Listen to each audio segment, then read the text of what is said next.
بسم اللہ الرحمن الرحیم۔ السلام علیکم ناظرین، آپ دیکھ رہے ہیں ANN نیوز اور میں ہوں اسد قاضی۔ ناظرین، آج کا یہ جو میں اسپیشل پروگرام کر رہا ہوں یہ میں روحانی علوم پہ کر رہا ہوں۔ میرے ساتھ جو اسٹوڈیو میں مہمان ہوں گے یہ ایک روحانی اسکالر ہیں اور کالمسٹ بھی ہیں، لیکن ان کے متعلق میں آپ کو بتاؤں کہ 2019 میں جو کرونا وائرس کی وبا آ رہی تھی اس کے متعلق انہوں نے ایک پروگرام میں پیشین گوئی کی تھی کہ دنیا میں کوئی وبا آ رہی ہے، نام تو اس وقت یہ نہیں رکھا گیا تھا لیکن ایک وائرس کی بیماری آ رہی ہے، تو اس کے متعلق بعد میں دنیا نے جانا کہ اس وائرس نے پوری دنیا کو اپنی لپیٹ میں لیا اور یہ اب تیسری لہر آ چکی ہے۔ یہ وائرس کب تک چلتا رہے گا اس پر بھی ان سے پوچھیں گے، اور ساتھ ساتھ ہم یہ جانیں گے کہ آیا یہ ایک پلانٹڈ وائرس ہے یا کہ ایک قدرتی وبا ہے۔ اور بھی جو سوال میرے ذہن میں آئیں گے وہ میں ان سے کرتا رہوں گا۔ میں اپنے مہمان کا تعارف کراتا جاؤں۔ یہ روحانی اسکالر سعد اختر صاحب میرے ساتھ موجود ہیں۔ سعد اختر صاحب، آپ کا بہت شکریہ، آپ نے ٹائم نکالا میرے لیے۔ پہلا سوال میرا آپ سے یہی ہے، آپ نے پیشین گوئی کر دی، کیسے آپ کو یہ پتہ چلا کہ ایک ایسی وبا آ رہی ہے جو دنیا کو اپنی لپیٹ میں لے لے گی؟ بسم اللہ الرحمن الرحیم۔ پہلی بات تو یہ اسد قاضی صاحب، آپ کا بہت شکریہ، آپ نے مجھے دعوت دی کہ میں اپنے خیالات کا اظہار کر سکوں اور لوگوں کو بھی پتہ چل سکے۔ بالکل۔ یہ ہوا ایسے تھا کہ میں اتفاق ڈیٹیل میں گیا تو وقت کافی ایلیپس ہو جائے گا، تو میں ایک اتفاق ہوا کہ میں نے 2020 پہ لوگ اکثر جو ہیں ایئر اینڈ پہ یعنی 31 دسمبر کو لوگ بلاتے ہیں کہ بتایا کہ اگلا سال کیسا رہے گا، لیکن میری مجبوری تھی تو میں نے معذرت کر لی کہ میں نہیں آ سکتا۔ تو ایک صاحب نے مجھے کہا کہ جی ابھی 2019 ہے، دسمبر 2019 ہے، کافی وقت باقی ہے، تو ہم آپ کا پروگرام آج ہی ریکارڈ کر لیتے ہیں اور اس کو پھر ہم 2020 کے دن دکھاتے رہیں گے اور 31 دسمبر کو بھی دکھائیں گے۔ تو انہوں نے مجھ سے سوال کیا کہ پاکستان آپ کو کیسا لگے گا، لیکن چونکہ میں یہاں یہ بتاتا چلوں کہ نہ تو میں اسٹرالوجسٹ ہوں نہ پامسٹ ہوں، میرا ان چیزوں سے کوئی تعلق نہیں، کوئی شغف نہیں ہے، کوئی علم نجوم سے کوئی ریلیشن، میرا کوئی تعلق واسطہ نہیں، میں صرف اللہ تعالیٰ کے 7 صفاتی نام پڑھتا ہوں اور پھر بتا دیتا ہوں، جو آپ کو الہام ہوتا ہے وہ میں بتا دیتا ہوں۔ اچھا، ایسے ہوا کہ میں نے جیسے یہ گفتگو میری اسٹارٹ ہوئی تو میں نے ان سے ریکویسٹ کی، جب میری طرف ٹرن آئی تو میں نے ان کو بتایا کہ میں پاکستان سے ہٹ کے میں گلوبلی بات کرنا چاہتا ہوں۔ یہ آپ کو ایسے ہی آمد ہو گئی؟ ایسی آمد ہو گئی، آپ کو اگلے سال کا پوچھنا تھا تو آپ کو آمد ہوئی، تو پھر وہ جو سوال پوچھا وہ یہ کہ اگلا سال کیسا رہے گا؟ اگلا تو میں نے کہا کہ میں گلوبلی بات کرنا چاہتا ہوں، اور اس میں میں نے خطے کی بھی بات کی، ریجن کی بھی بات کی، لیکن مین جو بات میں نے یہ کی کہ مجھے لگتا ہے کہ 2019 کے اینڈ میں یا ایگزیکٹ میں نے پھر ڈیٹ بھی بتائی کہ 4 جنوری 2020 کو مجھے دنیا میں ایک بہت بڑی آفت آتی ہوئی نظر آ رہی ہے۔ خوب یہی الفاظ ہیں، یہی میں نے وہ کہے تھے اس ٹی وی چینل پہ، ہم وہ کلپ ڈھونڈ لیں گے۔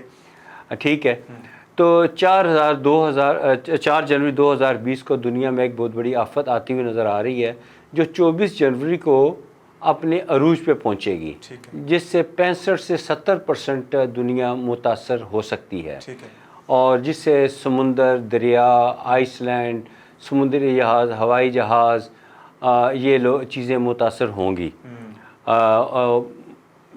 اور یہ 24 جنوری کو اپنی پیک پہ جائے گی۔ 30 جون 2020 کو یہ اس کا ڈاؤن فال ہو سکتا ہے، لیکن یہ پھر آئے گی، پھر چلی جائے گی، پھر آئے گی۔ یہ اس طرح کر کے پھر بتاتا رہا، یہ کر کے پھر اس جو صاحب اینکر تھے انہوں نے پوچھا کہ یہ بیماری آپ کو کہاں سے، یہ بیماری ہوگی، کیا ہوگی؟ اس وقت تک مجھے بیماری کا نہیں پتا تھا، میں نے آفت کا لفظ، بس آفت کا ہی جو دنیا کو اپنی لپیٹ لے گی، ایک جنرل لفظ تھا، جنرل لفظ تھا۔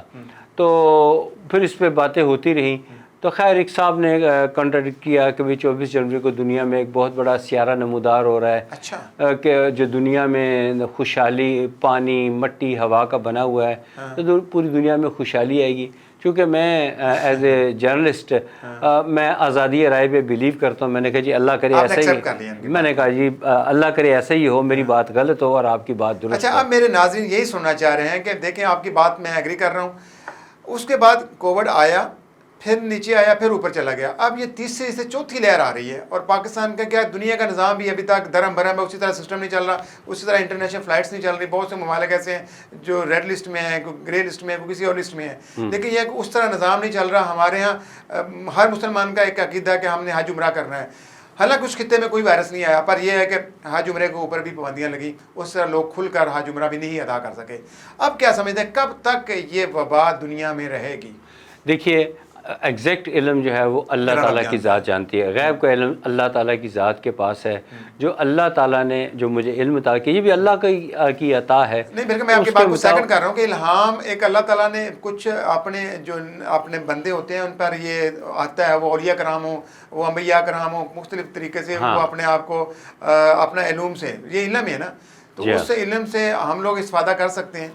جی ہاں، یہ مجھے اگلے 4 سے 5 سال تک رہتا نظر آتا ہے. دنیا کو اپنی لپیٹ میں لے رکھے گا. اور میں یہ بات بتاؤں، ایک پیریڈ چند دن پہلے شروع ہوا ہے اور یہ 20 اکتوبر تک رہے گا. اس دوران مجھے ان ایکسپیکٹڈ بہت کچھ ہوتا ہوا نظر آتا ہے. مطلب منفی کے نیگیٹو ان ایکسپیکٹڈ. اچھا، کہ کچھ ایسا ہو جائے گا جو اور دنیا کو یہ میں نے ایک اور پرائیویٹ نجی چینل پہ بھی یہ میں نے بات کی تھی. میرا خیال ہے شاید وہ 12 تاریخ تھی. 12 تاریخ کو میں نے بات کی تو میں نے اس پہ بتایا ان کو.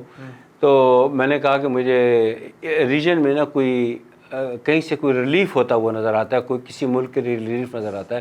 تو وہ 15 اگست کو آپ نے دیکھ لیا افغانستان کی شکل میں. بالکل ایک نیا، اگر دیکھا جائے تو نئے سرے سے ان کو آزادی ملی ہے. افغانستان کے اوپر تو امریکن قبضہ کر کے بیٹھے ہوئے تھے نا. دیکھیں میں تھوڑا سا میں چونکہ صحافت کا بھی بندہ ہوں تو میں یہ بتا دوں کہ افغانستان ایک ایسا ملک ہے جو فتح کسی سے بھی نہیں ہو سکتا. اچھا، پچھلی ہم کئی 100 سال کی تاریخ نکال لیں، یہ کبھی دیکھ لیں، کبھی بھی فتح نہیں ہوا، کبھی بھی نہیں ہوتا. بلکہ جب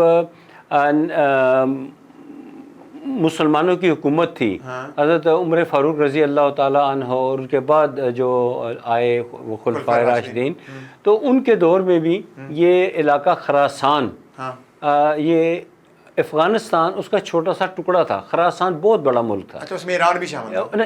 ایران کا کچھ حصہ تھا. کلات جو نا ہمارا کلات، یہ بھی اس میں شامل تھا. ٹھیک ہے، یہ پورا ایریا خراسان کے اندر آتا تھا. تو آہستہ آہستہ یہ سب چیزیں تبدیل ہوتی چلی گئیں. اچھا، لیکن اس پہ کسی نے قبضہ نہیں کیا، یہ خود مسلمان ہوئے. ہاں، یہ مسلمان ہوئے اور ان کا غاری نظام ایسا ہے کہ ان کو فتح نہیں کیا جا سکتا. اگر یہ فتح ہو سکتا ہوتا تو جو برٹش رولر تھے انہوں نے پشاور تک قبضہ کر لیا تھا، وہ آگے چلے جاتے. ہم واپس کووڈ پہ آتے ہیں، کابل پہ بھی ان کا اپنا جھنڈا لہراتے. اچھا، مجھے آپ بتائیے گا، دیکھیں وائرس آیا، آپ نے کہا کوئی وبا آ رہی ہے یا کوئی آفت آ رہی ہے، وہ آ گئی. اس کا نام کیسے ڈیسائیڈ ہوا، کنہوں نے کیا؟ مجھے آج تک یہ نہیں سمجھ آئی کہ اس کا نام کووڈ کس نے رکھا، اس کا نام کرونا وائرس کس نے رکھا، اس کے نام کے معنی کیا نکلے ہیں؟ دیکھیں یہ جو ہے نا زائنسٹ، میں آن ایئر بہت بڑا رسک لے کے یہ بات کر رہا ہوں کہ یہ جو زائنسٹ ہیں یہ انہوں نے اس کا نام کووڈ بھی رکھا اور اس کا نام کرونا بھی رکھا. اچھا، اس لیے کہ انہوں نے صدیوں انتظار کیا تھا اس وقت کا. اچھا، کب یہ وقت آئے تو ہم ہر طرف کووڈ اور کرونا کا نام جو ہے وہ چلائیں. کرونا نحوست کی نشانی ہے. نہیں تو میں نے سنا کہ اس کے معنی یہ ہے کہ وہ اپنے دجال کو پکارنے کے لیے یہ کہتے ہیں، اس کا لفظ کے مفہوم یہ بنتا ہے. یہ بھی ہو سکتا ہے، یہ مجھے علم آپ نے دیا ہے. نہیں، میں نے کہیں پڑھا تھا اور انہوں نے کہا کووڈ کے، میں نے ان کی کتابوں میں یہ لفظ لکھا ہوا تھا اور یہ اپنے اس مسیحا کو پکارنے کے لیے یہ لفظ انہوں نے استعمال کیا. تو چونکہ ہر لفظ ہر بندے کے منہ سے نکل رہا ہے بیماری کے روپ میں، تو پھر وہ پکایا جا رہا ہے اور مسلسل پکارا جا رہا ہے. تو اسی لیے میں کہتا ہوں کہ اس کو کووڈ نہ کہا جائے، اسے عالمی بیماری کہہ دیا جائے، اسے نئی بیماری کہہ دی جائے، وائرس کہہ دیا جائے، وبائی بیماری کہہ دیں، لیکن کرونا یا کووڈ نہ کہیں. یہ اس کو اسٹرینتھ دینے والی بات ہے، یہ اس کو مزید اسٹرینتھ ملے گی. یہ ٹی وی چینلز، معاف کیجیے گا الیکٹرانک میڈیا، ان کو سے میں ریکویسٹ کروں گا کہ اس کا نام کوئی اور تجویز مل جل کر پیمرا کے ذریعے کر لیں اور اس کا نام کووڈ یا کورونا چھوڑ دیں. ٹھیک ہے سعد بھائی, مجھے بریک کے لیے کہا جا رہا ہے, ہم چھوٹی سی بریک لیتے ہیں. جب بریک سے واپس آئیں گے تو یہ آپ سے پوچھیں گے یہ وائرس جو ہے یہ آرٹیفیشیل ہے نیچرل ہے, کیونکہ اس سے پہلے جو وبائیں آتی رہی ہیں وہ پورے ایک خطے میں آتی تھی, یہ پوری دنیا میں پھیلی ہے. اور پھر دوسری بات یہ ہے کہ یہاں پہ یہ گارنٹی نہیں ہوتی کہ آپ کو یہ بیماری لگی ہے تو آپ کی موت بھی ہو رہی ہے. بہت سے لوگ, بلکہ بہت زیادہ لوگ اس سے بچ رہے ہیں اور کچھ لوگ مر بھی رہے ہیں. بہرحال ناظرین یہاں سے لیتے ہیں چھوٹی بریک اور ملتے ہیں بریک کے بعد. جی ویلکم بیک ناظرین. اچھا ناظرین, بریک پر جانے سے پہلے میں یہی پوچھنا چاہ رہا تھا ان سے کہ بتائیے گا یہ وائرس جو ہے آرٹیفیشیل ہے یا نیچرل ہے. ساتھ صاحب یہ تھوڑا سا آپ ایکسپلین کرتے ہیں آپ کے علم کی روح سے, آپ کو کیا لگتا ہے یہ وائرس کہیں لیبارٹری میں تیار شدہ ہے یا قدرتی طور پر یہ وائرس آیا ہے؟ اچھا ایسے ہے کہ امریکہ نے رشیا کو دھمکی دی کہ امریکہ نے کینیڈا کو دھمکی دی کہ رشیا ہم پر ایٹمی حملہ کرنا چاہتا ہے, تم الاسکا ایک بیکار سی جگہ یہ ہمیں دے دو. ٹھیک ہے. تو اس نے جگہ دے دی. وہاں پہ ایک ایسی چیز بنائی گئی جس کا میں نام آن ایئر بتا رہا ہوں, آپ بھی نوٹ کر پہ اس پہ ریسرچ کریں. اس کے سپیلنگ ہے HAARP, ہارپ. وہاں کے ذریعے وہاں سے آرٹیفیشل زلزلے جو ہیں نا وہ دیے جاتے ہیں. اب نے گوگل کے ذریعے سرچ کیا کہ دنیا بھر میں بہت سارے جراثیم جو ہیں وہ پڑے ہوئے ہیں, تو کیوں نہ ہم ان تمام جراثیم کو عام کریں, دنیا کو کم کریں. تو انہوں نے ان سب کو گلیشیئرز کو ہلایا اور وہ اس کے ساتھ وہ جراثیم بھی آئے. پاکستان میں کبھی بھی نہیں آنے تھے. وہ ایران جو صاف ستھرے ملک ہیں ان ملکوں میں دریاؤں کے ذریعے, ندیوں کے ذریعے جانا تھا. یہ دیکھا ہم نے, جب دیکھیں ہمارے ہاں گلوبل ولیج ہے دنیا, ہوائی سفر اتنا تیزی سے ہوا اور پھر دنیا میں کوئی کسی کو روک نہیں سکا. اور یہ وائرس تو فوری ایکٹیو تو ہوتا نہیں تھا, تھوڑی دیر آپ کی جسم میں رہا ہے, ٹریول بھی کر گیا اور پھر ایکٹیو بعد میں ہوتا تھا. میں نے بہت سے ایسے پیشنٹ دیکھے ہیں جو بالکل تندرست ہے, ان کے پازیٹیو اس کا نیگیٹو آیا, بعد میں پازیٹیو آ گیا. تو یہ ہوتا ہے کہ وائرس کی سمجھ ہی نہیں آئی کسی کو. اب جا کے سمجھ لگا کہ جن کو لگایا اور پھر انہوں نے اپنے طور پر ویکسینیشن اب تیار کیا, ویکسین کر بھی رہے ہیں, لیکن اس کا بھی میں نے دیکھا جن لوگوں کو ویکسین ہوئی ہے پھر بھی ان کو بعد میں کووڈ ہوا ہے. دیکھیے میں ایک چھوٹی ساری ریمیڈی بتا دیتا ہوں کہ جو ہے نا کہ لمبا سانس صبح کے وقت کھلی اوپن جگہ کے اوپر لمبا سانس لیں اور 1 2 3 یعنی 3 سیکنڈ کے لیے اپنے لنگس میں ہولڈ رکھیں اور پھر تیزی سے اس کو چھوڑیں, تو اس سے افاقہ آتا ہے. اچھا کیسا, میں آپ کے موجودگی کا فائدہ اٹھاؤں گا. پہلی بات یہ ہے سعد بھائی, آپ ریگولر پروگرام انشاءاللہ کریں گے اس چینل پہ, اس پلیٹ فارم کے اوپر انشاءاللہ. لیکن یہ ہے کہ میرے بہت سے ایسے ناظرین ہوتے ہیں جن کو عام چیز کی سمجھ ہوتی ہے. ایک تو روحانی علم ہے ہمارے یہاں, کچھ لوگ بابوں کے پاس بھی چلے جاتے ہیں. ہمارے علم نجوم چلیں اس میں اس کو بھی علم مانتا ہوں, باقی کیمسٹری کا بھی علم ہے, بہت سے ایسے علوم ہیں جو اس میں دنیا پہ ہیں. اب یہ ہے کہ جو آپ کے پاس روحانی علم ہے اس کے اندر آپ لوگوں کو کیسے علاج کرتے ہیں, آپ نے یہ علم سیکھا کیسے اور یہ علم آپ تک پہنچا کیسے؟ Very interesting question. 21 اگست 1987 کو میرا نکاح میری اپنی خالہ زاد کے ساتھ ہوا, لیکن وہ زمانہ ایسا تھا کہ ہم یعنی کسی کو دیکھتے نہیں تھے. ٹھیک ہے, تو میں نے اپنی کزن کو دیکھا ہوا نہیں تھا. کچھ ہم زیادہ وقت راولپنڈی میں گزارا, وہ وزیر آباد رہتی تھی, تو ہم نے نہ ہونے کے برابر دیکھا ہوا تھا. تو اس موقع پہ میں ایک نجومی ٹائپ کیا سمجھتا ہوں. اس وقت 1987 میں میری عمر 25 سال تھی, تو میں ان کے پاس چلا گیا کہ بھئی کیا خیال ہے, میں یہ والا اس طرح ہمارا نکاح ہوا ہے تو کیسا رہے گا, استخارہ کر دیں.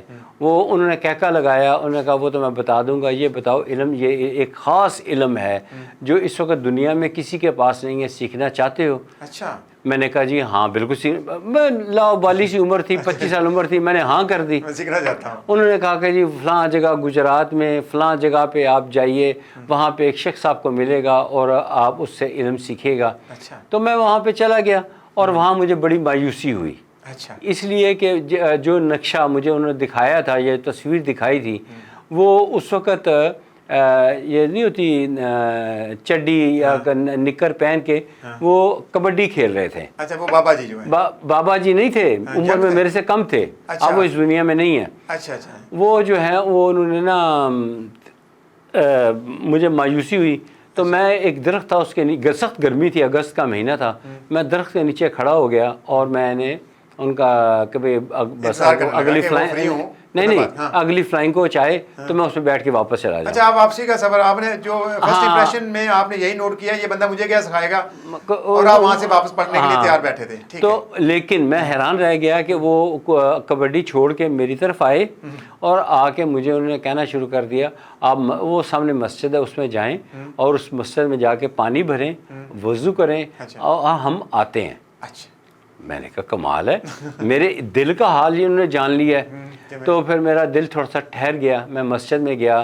کوئی 20-25 منٹ میں میں نے پانی جو ٹینکی جو تھی اس وقت موٹریں وغیرہ شاید نہیں تھی، نلکے لگے ہوئے. نلکے کے ذریعے میں نے پانی بھرا اور اس کے بعد وضو کیا تو وہ اپنے تمام مریدین کے ساتھ جو ہے وہ آ گئے. ٹھیک ہے.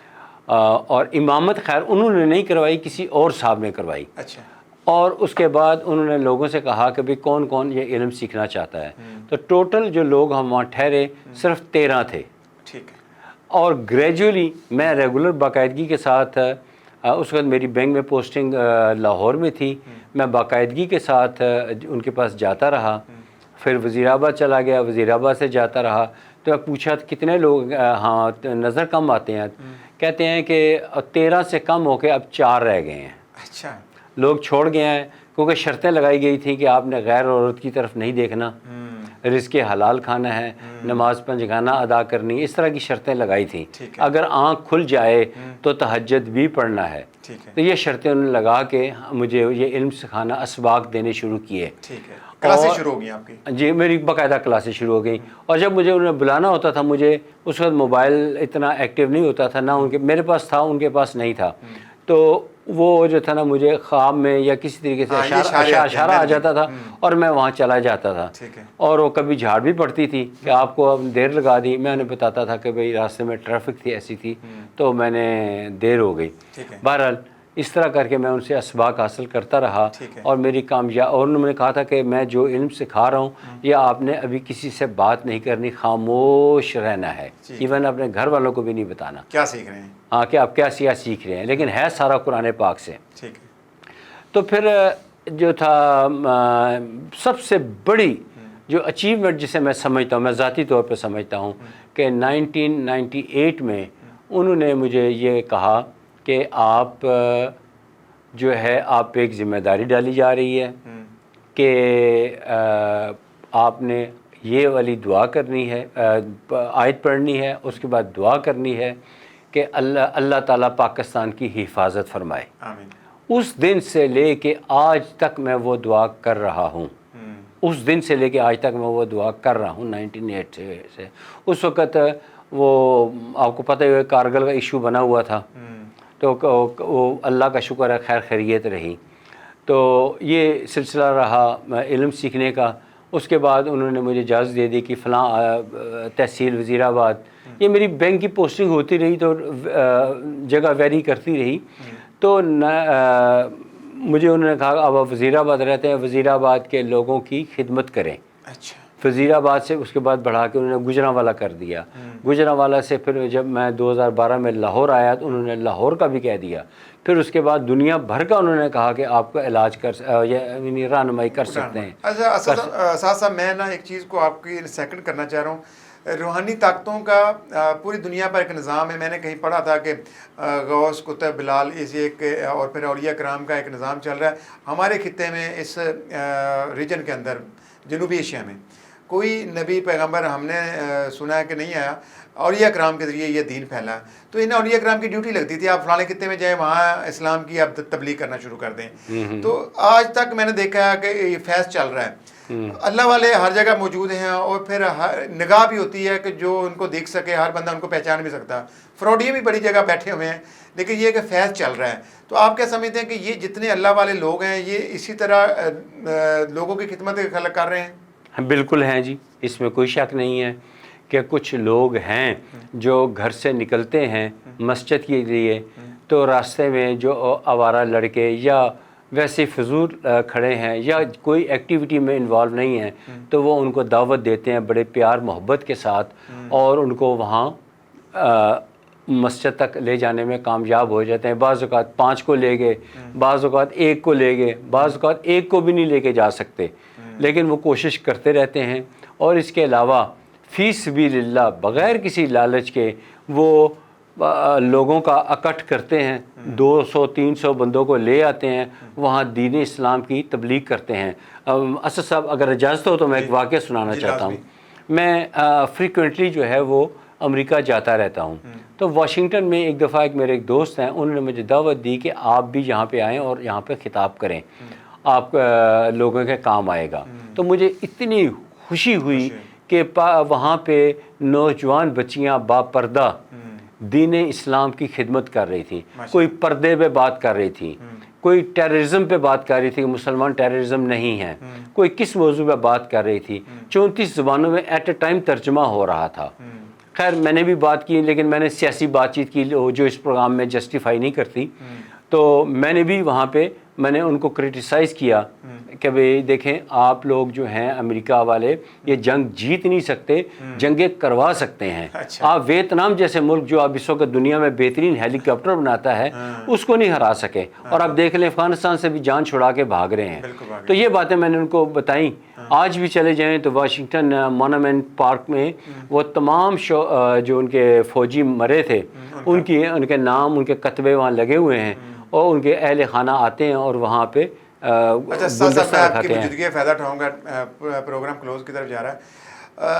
بڑے لوگوں کو مسائل ہیں، ہم جب ٹی وی پہ بیٹھتے ہیں بڑے جگہ پر ہم لوگوں سے پوچھتے ہیں تو وہ ہر گھر میں کوئی نہ کوئی مسئلہ ناچاکی ہے، کاروباری بندش ہے، اور بہت سے ایسے ہمارے یہاں سفری علوم میں ہر جگہ لوگ بیٹھے ہیں، وہ کالا علم کے اتنے سمجھ لیں کہ ان کے کنٹرول میں ہیں کہ لوگوں کو وہ گھر اجاڑ رہے ہوتے ہیں۔ آپ ان کے لیے کیا مشورہ دیں گے، اور ساتھ ساتھ کوئی وظیفہ، اور پھر لوگ آپ سے رابطہ بھی کر سکیں اور کچھ ان کی رہنمائی بھی کر دیں آپ؟ دیکھیے جو ہے نا آسان ترین طریقہ یہ ہے کہ رات کو سونے سے پہلے آیت الکرسی پڑھیں، ٹھیک ہے، آخری تینوں کل یعنی سورہ فلق، قل اعوذ برب الفلق من شر ما خلق یہ والی صورت، پھر سورہ اخلاص، قل هو اللہ احد یہ والی سورہ مبارکہ، اور آخری اس قرآن پاک جہاں ختم ہوتا ہے سورہ ناس، قل اعوذ برب الناس یہ والی پڑھ کے ہاتھوں پہ دم کر کے یہ سارا کر لیا کریں، کوئی جن میں نزدیک نہیں آتا۔ اور ایک اور چیز جو علماء نہیں بتاتے میں آج آپ کو بتا دوں کہ جنات جو ہیں ان کی تعداد جو ہے بڑھتی چلی جا رہی ہے، لیکن ان سے بچنے کا طریقہ میں کبھی کسی نے نہیں بتایا۔ سن لیجئے، اس پہ عمل کیجئے، آپ فائدے میں رہیں گے، لیکن ان چیزوں کو اپنے تک محدود نہیں رکھنا، آگے لوگوں کو بھی بتانا ہے تاکہ سب کا بھلا ہو۔ وہ یہ ہے کہ جب آپ غسل کے لیے اپنے کپڑے اتارنے کا ارادہ کر لیں، یہ بٹن کھول لیا تو بسم اللہ الرحمن الرحیم پڑھ لیا کریں، نہ تو کوئی جن آئے گا، نہ بھوت، نہ چڑیل، کوئی چیز آپ کے نزدیک نہیں آئے گی۔ سفر کا مہینہ آ رہا ہے، سفر کے مہینے میں سننے میں بلائیں اترتی ہیں، ان کے لیے بھی کوئی وظیفہ بتا دیں۔ بس یہی طریقہ بہتر ہے، یہی سب سے مطلب جو آپ کا کنٹرول، آپ کا وظیفہ اس طرح چلتا رہتا ہے تو آپ کی باڈی جو ہے وہ سیو رہے گی، آپ محفوظ رہیں گے۔ میں چاہتا ہوں اسد صاحب اگر آپ کی اجازت ہو تو چھوٹے چھوٹے تحفے آپ کے ANN کے نیوز کو دے دوں تاکہ لوگ محظوظ بھی ہوں، فائدہ بھی اٹھائیں۔ بالکل ایسا ہی ہے، دیکھیے، مقصد بھی یہی ہمارا۔ ہاں بہت شکریہ۔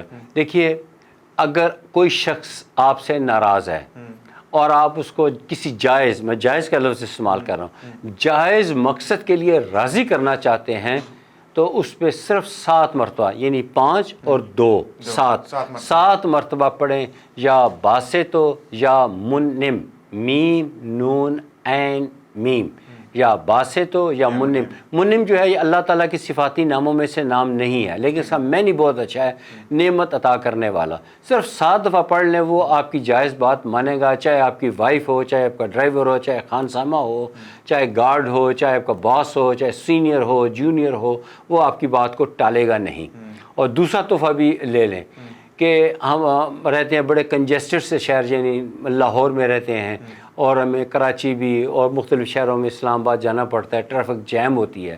جہاں ٹریفک بری طرح جیم ہو جائے تو ٹریفک آپ چاہتے ہیں جلدی کھل جائے، اس میں ایمبولینس بھی پھنسی ہوئی ہیں، ضرورت مند بھی ہیں، آفس بھی جانا ہے، تو اس کے لیے بہترین حل ہے کہ صرف 7 مرتبہ، میں کوئی لمبی چڑی، میں آگے پروگرام کروں گا تو بتاؤں گا کہ میں کبھی بھی آپ کو لمبی پڑھائیاں نہیں بتاؤں گا، آسان چھوٹی چھوٹی صرف 7 مرتبہ ٹریفک کے کھولنے کے لیے پڑھیں، یا مومیتو یا ممیتو، مومیتو یعنی میم میم یہ تے یا مومیتو 7 مرتبہ پڑھ لیں. ایک دفعہ پڑھنے سے ٹریفک سرکے گی. اچھا صاحب آخری مجھے بتائیں، لوگوں کو زیادہ تر مسئلہ ہے وہ تنگی، تنگ دستی، حالات کی تنگی. ہمارے آپ کو پتہ معاشی حالات اتنے مضبوط نہیں ہیں، ہر گھر میں یہی نچاکی ہے کہ ان کو خوشحالی نہیں ہے. اس کے لیے بھی کوئی وظیفہ بتاتے جائیں. ہاں میں بتا دیتا ہوں. دو طریقے ہیں. دیکھیں امام حسن علیہ السلام کے پاس نا مختلف قسم کے لوگ آئے. کسی کی کھیتوں میں ہریالی نہیں تھی، کسی کے باغات میں پھل نہیں تھے، کسی کے یہاں غربت تھی، کسی کے یہاں اولاد نہیں تھی. آپ نے سب کو ایک ہی وظیفہ بتایا، استغفار. امام حسن علیہ السلام معمولی شخصیت نہیں ہے، انہوں نے ایک ہی تسبیح بتائی کہ استغفار کرو. اچھا. تو وہاں بیٹھے صحابہ کرام نے پوچھا آپ سب کو استغفار ہی بتا رہے ایک ہی ہیں؟ وظیفہ تو آپ ہے. نے فرمایا کہ میں تو نہیں کہہ رہا، یہ قرآن پاک کہہ رہا ہے، قرآن پاک میں یہ درج ہے. اور دوسرا طریقہ یہ ہے کہ سورہ مائدہ آیت نمبر 114 یا سورہ مائدہ آیت نمبر 114 اس کو یاد کر لیں یا ڈاؤن لوڈ کر لیں نیٹ سے، اور اس کو دیکھ کے پڑھتے رہیں، آپ کے حالات بہتر ہونے شروع ہو جائیں گے. اس کے علاوہ ایک اور دعا ہے، اگر آپ یاد کر سکتے ہیں تو کر لیں. اللہم انی اعوذ بک من الہم والحزن واعوذ بک من العجز والکسل واعوذ بک من الجبن والبخل واعوذ بک من غلبۃ الدین وقہر الرجال.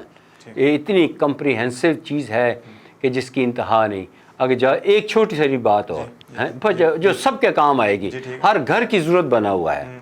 یعنی گھروں میں لڑائیاں جھگڑے، بیوی جو ہے وہ خامد سے تنگ ہے، بیوی ہے وہ خامد سے تنگ ہے، دونوں میاں بیوی راضی ہیں تو بچوں کے ہاتھوں تنگ ہیں. بالکل ایسے. تو اتنی پیاری اللہ تعالیٰ نے دعا رکھی ہے کہ دریا کو کوزے میں بند کر دیا ہے. خدا را اس کو سنیں، انشاءاللہ فائدہ ہوگا. اور وہ ہے کہ سورہ فرقان پارہ نمبر 25 میں ہے، اس کی آیت نمبر 74. اس کو میں نہیں بھی پڑھیے گا، آپ کو پتہ چل جائے گا کتنی شاندار وہ آیت ہے. آپ کے گھر میں امن و امان اور سکون ہوگا. بہت شکریہ. چلیں سعد اختر صاحب آپ کا بہت شکریہ، آپ نے وقت نکالا. ناظرین میں آپ کو بتاتا چلوں کہ ہم لوگ تھوڑا سا مادیت پرست ہو گئے ہیں، دنیا دار ہو گئے ہیں. جب سے دین اسلام اللہ تعالیٰ نے جب آدم علیہ السلام کو پیدا کیا تو علوم بھی سکھائے ان کو، تو ہم آج دنیاوی علوم کی طرف بھاگتے ہیں. ہم اپنا جو دین فطرت ہے اسلام کے جو علوم ہے، قرآن پاک ہے، اس سے ہم فائدہ نہیں اٹھاتے ہیں، اس کے پیچھے ہم اس کو فالو نہیں کرتے. حالانکہ دنیا کے ہر مسئلے کا حل قرآن مجید میں موجود ہے، اور اگر ہم اس کو ترجمے کے ساتھ پڑھیں تو ہمیں بہت یہ باقی چیزوں کے پیچھے ہم بھاگنا ہی نہ پڑے. اور دوسری بات یہ کہ سعد صاحب کے پاس بہت سے ایسے وظائف ہیں جو یہ بتاتے ہیں اور لوگوں نے اس سے فائدہ بھی اٹھایا. تو بہرحال یہ پروگرام کا کرنے کا مقصد یہ تھا کہ ابھی تک پاکستان کیا دنیا پوری مسائل میں الجھی ہوئی ہے. لوگوں کو بہت سے ایسے ایشوز ہیں، وہ چاہے کووڈ ہے یا چاہے معاشی حالات ہیں، کسی بھی طرح لوگ خوش نہیں ہیں. سب کے ہاں کہیں نہ کہیں کچھ نہ کچھ مسائل ہیں. تو بہرحال اس کو کرنے کا مقصد یہ تھا کہ آپ لوگ اس سے فائدہ اٹھائیں. پروگرام کو دیکھنے کا شکریہ. انشاءاللہ پھر ایک نیا پروگرام کریں گے. اس پروگرام میں آپ اپنا جو بھی آپ کو اپنے طور پر ذاتی مسئلہ ہے وہ آپ ہم سے ڈسکس کر سکتے ہیں. انشاءاللہ پھر ملاقات ہوگی. اللہ حافظ ناصر.